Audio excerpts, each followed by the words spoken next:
பொடி நடையாக அமெரிக்காவை வலம் வருவோம். கடல் மேல் சிவப்பு கம்பளம் விரித்து ஐரோப்பாவில் குடிபுகுவோம். நம் காதலை கவி பாடவே செல்லியின் வைரனின் கல்லறை தோக்கத்தை கலைத்திடுவோம்.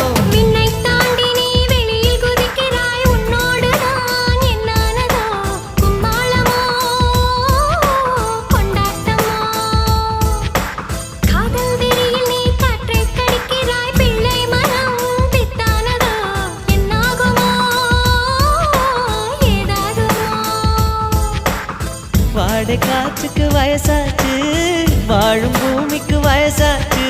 கொடியுகம் போனால் என்ன, காதலுக்கு எப்போதும் வயசாகாது.